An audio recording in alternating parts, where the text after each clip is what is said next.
जितने आस्था चैनल पर कथा सुन रहे हो, जितने फेसबुक और यूट्यूब पर सुन रहे हो, बहुत सावधानी से सुनना। 2 बार पशुपति व्रत कर लिए, आपने ये कर लिया, आपने प्रदोष कर लिया, आपने सोमवार कर लिया, आपने सारे अनुष्ठान कर लिए, बहुत सारे उपाय भी करे, तो महाराज शनिवार के दिन अगर शिव की आराधना करी जाए, शनिवार के दिन अगर शंकर को जल चढ़ाया जाए, तो जिंदगी में व्यक्ति की कभी अकाल मृत्यु नहीं होती। महाराज संहिता में लिखा है कि जितने समी के पत्ते डालें उतनी बार नाम और गोत्र बोले, पर आप ज्यादा बार भी ना बोल पाए तो अपना नाम गोत्र एक बार तो बोले। समी के पत्र का जल शंकर भगवान को समर्पित करें, शिव पंचायत का दर्शन करते करते। एक पात्र रख लें, उस पात्र में उस जल को झेल लें, शमी के पत्ते आ जाएं तो आ जाएं, वो जल रख लें और उस जल को एक बोतल में भर लें। लगभग 15 दिन आप उस जल को जैसे शरीर पर तेल लगाते हैं उस तरह से पूरे शरीर पर मलना प्रारंभ कर दें। महाराज ज्यादा से ज्यादा 20 दिन, ज्यादा से ज्यादा 21 दिन या 1 महीना, इतने में शरीर ठीक होना प्रारंभ हो जाता है। कि आपके यहाँ अगर धन की कमी पड़ रही है, पैसा नहीं आ रहा, व्यापार नहीं चल रहा, दुकान नहीं चल रही, धंधा नहीं चल रहा, नौकरी नहीं लग रही, सर्विस नहीं लग रही, तो हमने बार बार आपको कहा है, कोई दुकान आप डाल रहे हो,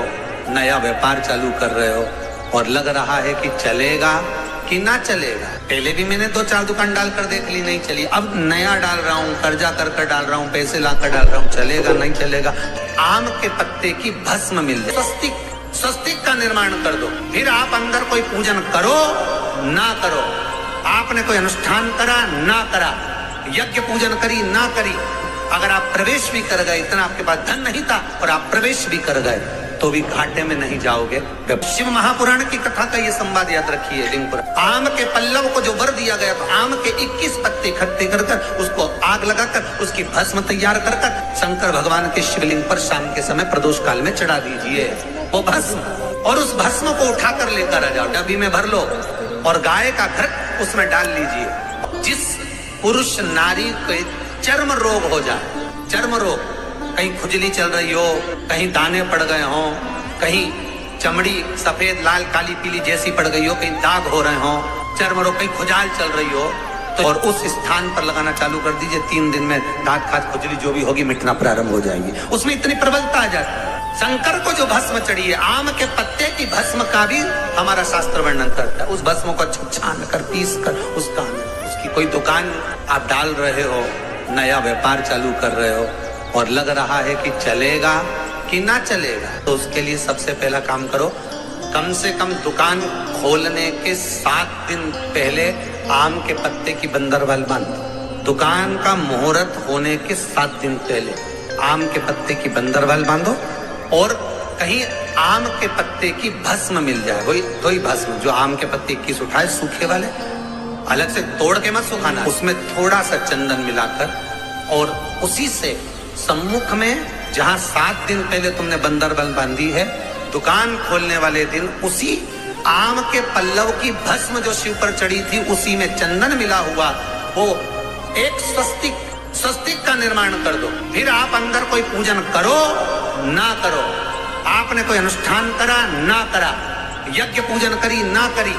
अगर आप प्रवेश भी कर गए, इतना आपके पास धन नहीं था और आप प्रवेश भी कर गए, तो भी घाटे में नहीं जाओगे, व्यापार उन्नति की ओर ही बढ़ेगा, व्यापार बढ़ेगा। उसमें आम के पल्लव में अगर कामदेव छुप कर भस्म होते हैं, तो शंकर मेरे आम के पल्लव को भी वर प्रदान कर देते, आम के पल्लव को भी शिव वर देते। शनिवार के दिन जो बेलपत्री के वृक्ष के नीचे जौ के आटे का चौमुखी दिया, सरसों का तेल डालकर, उसमें काली तिल डालकर, उसमें एक सफेद फूल डालकर, बेलपत्री के वृक्ष के नीचे जैसे एक चौमुखी दिए को जौ के आटे के दिए को लगा दिया जाता है। जो व्यक्ति चिड़चिड़ करता है, जो व्यक्ति क्रोध करता है, जो व्यक्ति अपशब्द बोलता है, आड़ा टेढ़ा बोलता है, ताने देता है, ईर्ष्या रखता है, घर में चिड़चिड़ करे, पूरे घर को अस्त व्यस्त कर रखा, उस व्यक्ति का नाम और गोत्र बोलकर मात्र एक दिया लगा दिया जाए, व्यक्ति अपशब्द कहना बंद कर देता है, उसका प्रेम प्रबल हो जाता है, उसकी ईर्ष्या समाप्त हो जाती है, उसकी नफरत समाप्त हो जाती है। हम आपसे बार बार कहते हैं ना, कई बार आपको कहा कि आपके यहाँ अगर धन की कमी पड़ रही है, पैसा नहीं आ रहा, व्यापार नहीं चल रहा, दुकान नहीं चल रही, धंधा नहीं चल रहा, नौकरी नहीं लग रही, सर्विस नहीं लग रही, तो हमने बार बार आपको कहा है, एक दिया बेलपत्री के पेड़ के नीचे लगाओ घी का, और एक दिया शंकर के मंदिर की चौखट पर लगाकर। बार बार आपको कहा, उस पर विश्वास रखकर लगाओगे, सुख मिलेगा, आनंद की अनुभूति होगी। श्री शिवाय नमस्तुभ्यम, सब बोलिए एक बार जमकर, श्री शिवाय नमस्तुभ्यम। प्रैक्टिकल जरूर करना, कहीं सियोर वाला महाराज झूठ तो नहीं बोल रहा। शास्त्रों की बातें हमारे जीवन में हमें सुख प्रदान करे, इसलिए इस भाव का आनंद करते हुए आज की कथा को विराम देते हैं।